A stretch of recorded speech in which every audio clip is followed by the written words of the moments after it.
comment j'ai rencontré Dieu. En 2009, je me suis baptisé avec les frères. J'étais tout jeune, j'allais aux réunions avec un cousin à moi à Pilampo. Et je me disais, Seigneur, quand j'aurai mon permis, je me baptiserai. Je suivrai le Seigneur. Et quand j'ai eu 18 ans, au lieu de m'approcher de Dieu, je me suis éloigné encore plus dans le monde. Et après, je m'avais dit, quand je serai marié, je me donnerai au Seigneur. Et quand je me suis marié, après, j'ai encore ressorti dans le monde. J'étais un garçon qui sortait avec Joël, avec tous les garçons là. J'allais au casino, je ne m'arrêtais pas, tous les jours.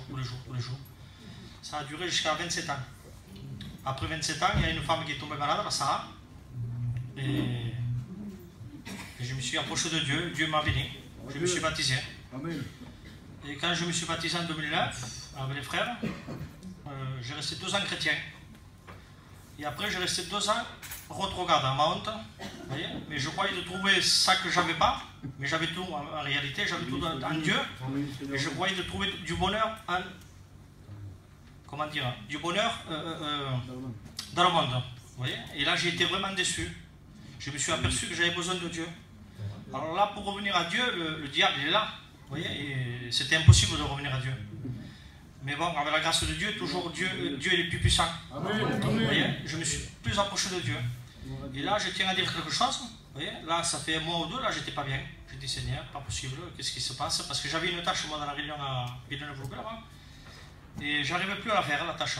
Et je me posais des questions. J'ai dit, Seigneur, qu'est-ce qui se passe? Qu'est-ce qui se passe? Je priais, je ne me cache pas, je priais tous les jours, tous les matins, tous les soirs. Et je ne comprenais pas. Et Dieu me parlait, mais moi, je faisais celui-là de ne pas comprendre. Vous voyez, je faisais ça qui m'intéressait à moi. Mais je savais que Dieu voulait saluer. Et je téléphone au frère Ray. J'ai dit, voilà, Ray, il m'arrive ça.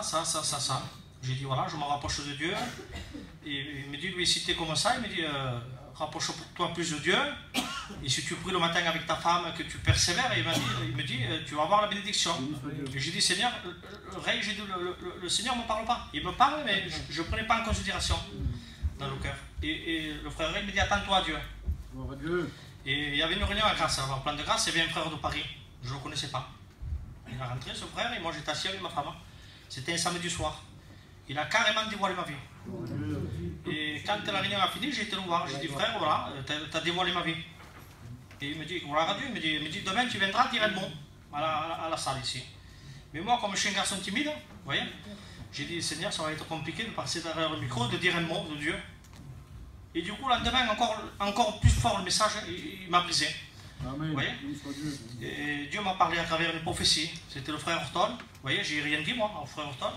En rapport au frère Horton, Dieu a dévoilé ma vie. Il me dit, fais-moi confiance. Vous voyez, et c'est ça que je fais. Je me rapproche plus de Dieu tous les jours. Et je vois la main de Dieu plus que les 3 ou 4 ans là que je suis baptisé. Voilà. Je remercie le Seigneur pour ça. Amen.